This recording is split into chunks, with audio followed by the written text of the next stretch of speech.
जय श्री राम। हमने वाल्मीकि जी की रामायण की शुरुआत की थी पिछले वीडियो में भगवत प्रेरणा से। वाल्मीकि जी की रामायण को पूरा करने का संकल्प जो है ये हम पूरा करेंगे।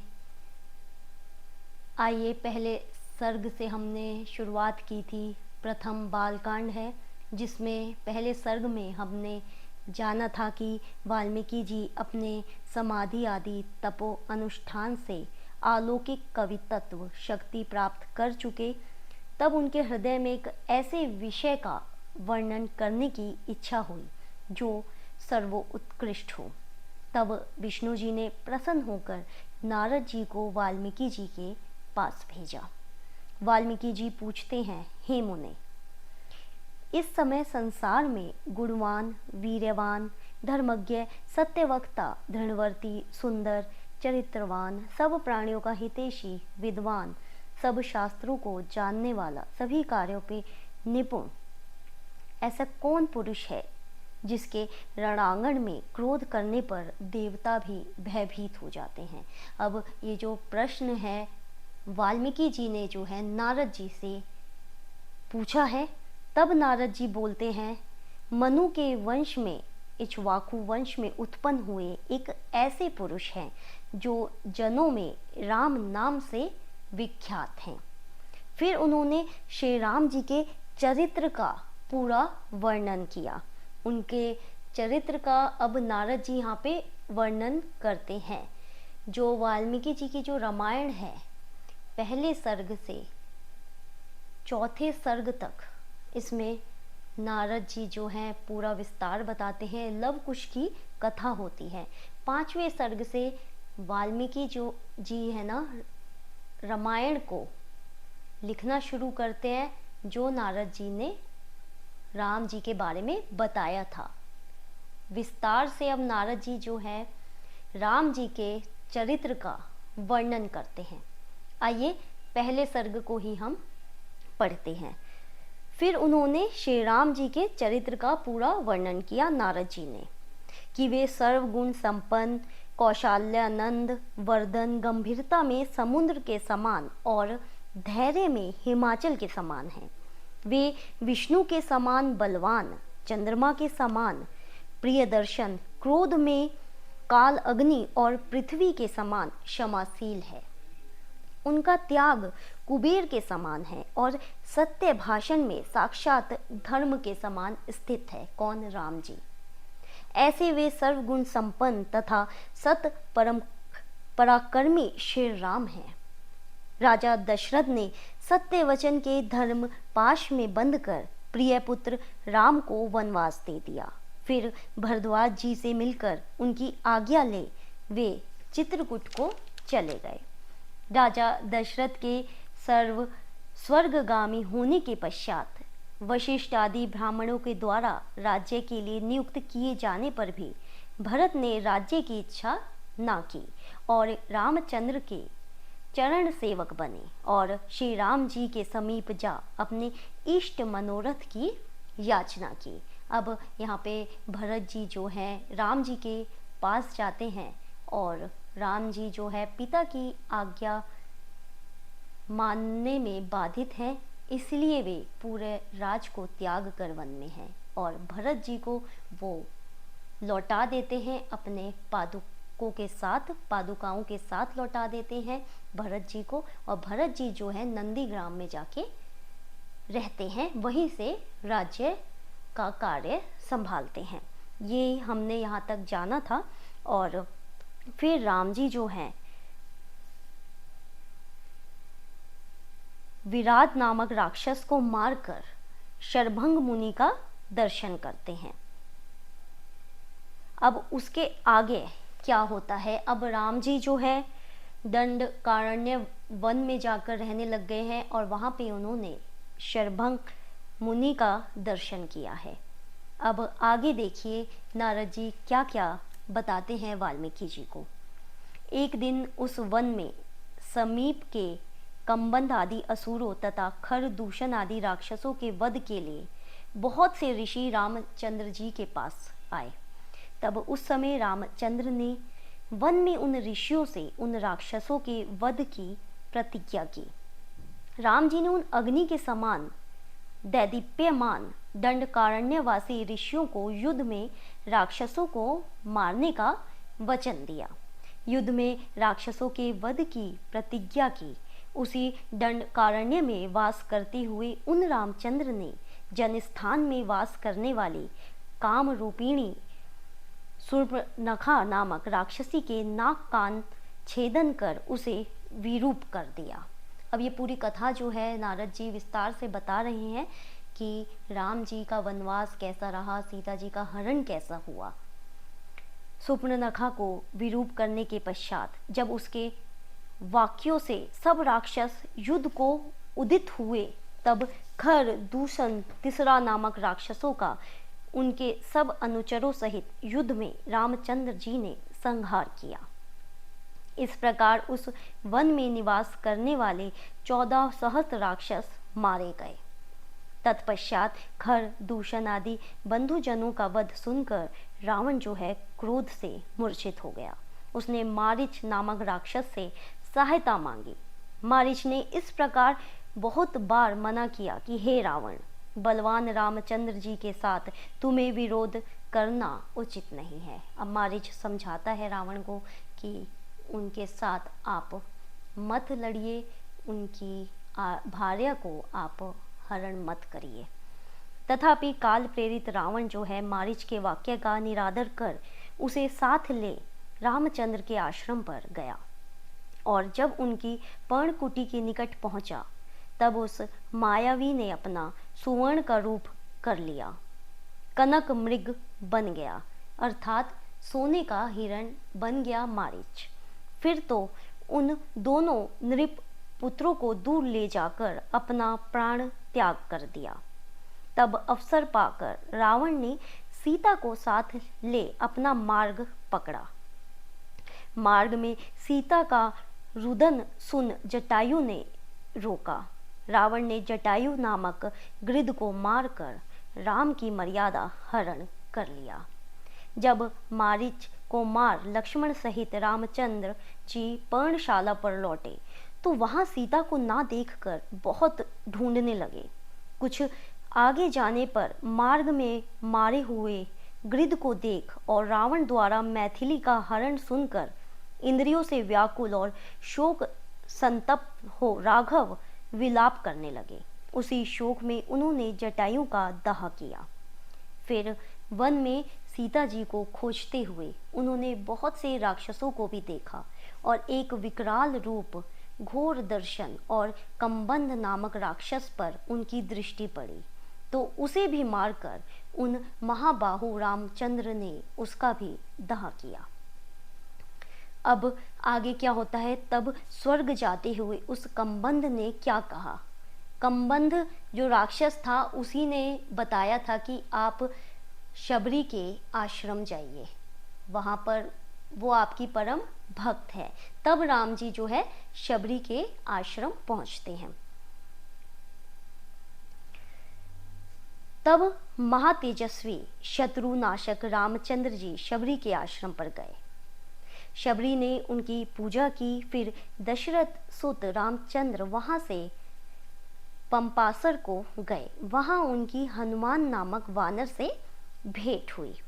फिर हनुमान की वचन से सुग्रीव से मिले। तब महाबली राम ने आदोपांत सब वृत्तांत विशेषकर सीता का वृत्तांत सुग्रीव से कहा। रामचंद्र के उस वृत्तांत को सुनकर सुग्रीव ने अग्नि को साक्षी कर प्रसन्न हो राम से मैत्री कर ली। अब यहाँ पर सुग्रीव जी और राम जी की मित्रता हो जाती है।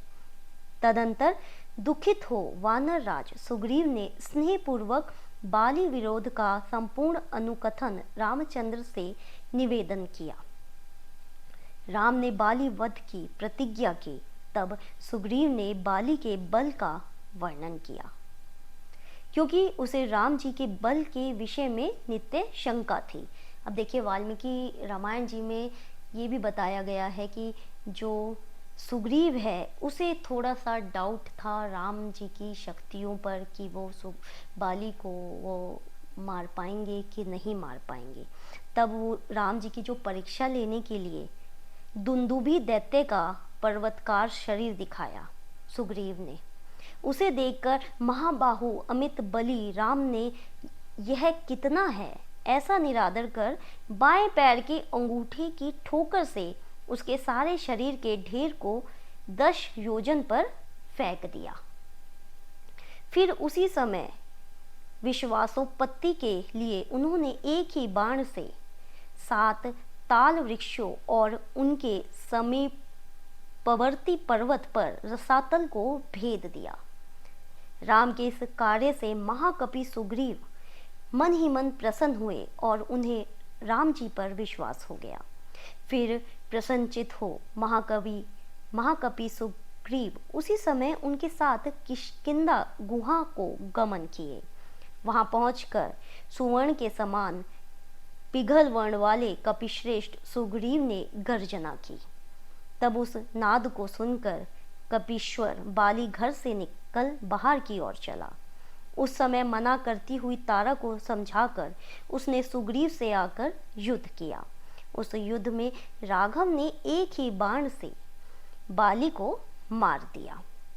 बाली को मार रामचंद्र जी ने उसके राज्य पर सुग्रीव को बिठाया। तब वानरों में श्रेष्ठ सुग्रीव ने जनकात्मजा की खोज करने के लिए सब वानरों को बुलाकर उन्हें ढूंढने के लिए भेजा। तब सुग्रीव ने जो है सीता माता की खोज के लिए सभी वानरों को एकत्रित किया। हनुमान संपाति नामक गृध के वचन से 100 योजन विस्तृत खारे समुद्र को लांघ गए हनुमान जी। उन्होंने रावण पालित लंकापुरी में पहुंचकर अशोक वाटिका में बैठी सीता जी को देखा और रामचंद्र जी का ही ध्यान कर रही थी वे। हनुमान जी ने रामचंद्र जी के अंगूठी रूप चिन्ह को निवेदन कर तथा रामचंद्र जी की कुशल वार्ता आदि कहकर वैदेही का समाधान किया, अर्थात सब प्रकार से धैर्य दिया और अशोक वाटिका के बहिर्द्वार को चूर्ण कर डाला। फिर 5 प्रधान सेनापतियों और 7 मंत्री पुत्रों को मारकर शूर अक्षय कुमार नामक रावण के पुत्र को भी चूर्ण कर इंद्रजीत के चलाए ब्रह्मास्त्र से बंधक को प्राप्त हुए। अब हनुमान जी जो है उन्होंने जो है अक्षय कुमार को भी मारा, सीता माता जी से भी मिले, राम जी का संदेश सुनाया और जो है ब्रह्मास्त्र में वो बंध गए हनुमान जी। वैसे तो उन्हें वरदान था कि वो किसी भी अस्त्र का उन पे असर नहीं होने वाला है हनुमान जी पर। यद्यपि वे प्रयत्न के ब्रह्मास्त्र से मुक्त थे, तथापि ब्रह्मा के वरदान से उसे जानकर भी अपने बधायमान हुए, मतलब हनुमान जी बंध गए और राक्षसों द्वारा इधर उधर खींचते हुए भी वीर हनुमान उनकी यंत्रणाओं को सहन कर रहे थे। फिर तो एक मिथिला राज सुता सीता के स्थान को छोड़कर महावीर ने संपूर्ण पुरी को जला दिया। पूरी लंका को हनुमान जी ने जला दिया। एक माता सीता का जो स्थान है उसे छोड़कर और विभीषण जी का जो स्थान है उसे छोड़कर पूरी लंका को हनुमान जी ने जो है जला दिया और रामचंद्र जी से सीता दर्शन रूप प्रिय आख्यान कहने के लिए लौट आए। अमित बुद्धिशाली वीर हनुमान ने वहां जाकर रामचंद्र जी की प्रदक्षिणा कर सम्मुख स्थित हो यहाँ सत्य समाचार निवेदन किया कि हे भगवान, मैंने सीता माता को देखा। तत्पश्चात भगवान राम सुग्रीव के साथ महोदधि समुद्र के तट पर गए और उन्होंने अपने सूर्य के समान प्रकाशित बाणों से समुद्र को शुद्ध कर दिया। तब नदियों का स्वामी समुद्र अपना रूप धारण कर उनके सामने आया। समुद्र के वचन से राम जी ने वानर नील के द्वारा सेतु की रचना कराई और उसी सेतु रूप मार्ग से लंकापुरी में जाकर युद्ध में रावण को मारा। सीता जी को पाकर फिर रामचंद्र जी को बड़ी लज्जा हुई। तदंतर राम जी भरी सभा में उस पतिव्रता सीता से मर्म भेदी वचन कहने लगे। तब इस बात को ना सहन कर सती सीता ने अग्नि में प्रवेश किया पश्चात अग्नि के वचन से उन्होंने सीता जी को दोष रहित जाना। महात्मा राघव के इस महान कर्म से देवर्षि गणों सहित चराचर संपूर्ण त्रैलोक्य संतुष्ट हो गया। फिर लंका के राज्य पर विभीषण को अभिषिक्त कर रामचंद्र कृत्य कृत्य हो शोक रहित हो गए। सब देवताओं से वर पाया। फिर रामचंद्र जी संग्राम में मरे हुए वानरों को सम्यक प्राकारेण जिलाकर विभीषण आदि सुहृदों सहित पुष्पक विमान में बैठ अयोध्या के लिए प्रस्थित हुए। अब यहाँ पर वाल्मीकि जी की रामायण में जो है कुछ अलग है कि उन्होंने राम जी ने जो है सीता माता पर डाउट किया और सीता माता जो है अग्नि परीक्षा देती हैं, और वाल्मीकि जी रामायण थोड़ी अलग है और तुलसीदास जी की जो रामचरितमानस है वो थोड़ी सी अलग है। मार्ग में भरद्वाज मुनि का आश्रम आया। जब राम जी अयोध्या की तरफ लौट रहे थे, वहां पहुंचकर सत्य पराक्रमी रामचंद्र जी ने भरत जी के पास हनुमान को भेजा। फिर सुग्रीव सहित पूर्व वृत्तांत कहते हुए पुष्पक विमान से नंदीग्राम को चले। नंदीग्राम में पहुंच माताओं सहित रामचंद्र जी ने जटा त्याग की और सीता सहित फिर राज्य में स्थित हुए। सारे लोगों में आनंद छा गया। लोग प्रसन्न, सुखी, संतुष्ट, पुष्ट, सुंदर, धर्माचरण करने वाले, शरीर रोग रहित, आरोग्य अर्थात मानसिक व्यथा रहित और दुर्भिक्ष भय रहित हो गए, जिसका यह भविष्य हुआ कि राम राज्य में कोई पुरुष पुत्र मृत्यु न देखेगा और स्त्रियां भी सदा सुहागिन और पतिव्रता होंगी।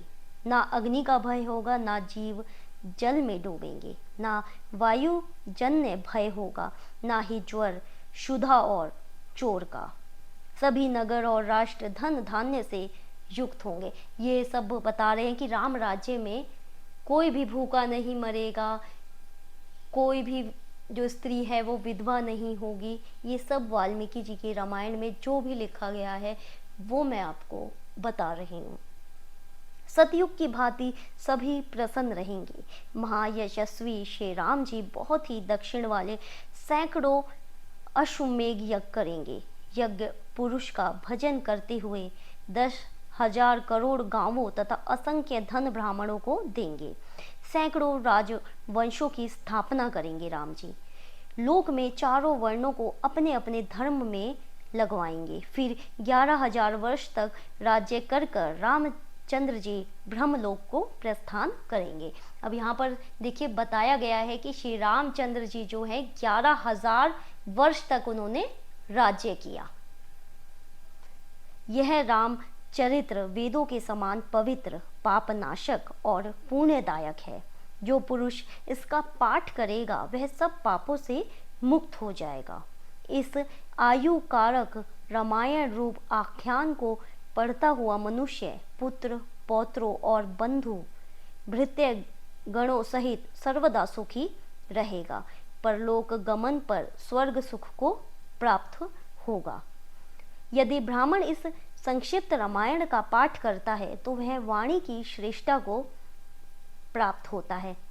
अगर ब्राह्मण लोग इसे पढ़ेंगे रामायण का तो वह वाणी की श्रेष्ठता को प्राप्त होंगे। अगर क्षत्रिय पढ़ेंगे तो उन्हें भूमिपति हो जाएंगे क्षत्रिय, और अगर वैश्य पढ़ेंगे तो व्यवहार वृत्ति से लाभ प्राप्त होगा, और शूद्र पढ़ेंगे तो शूद्र को महत्व को वो प्राप्त होंगे।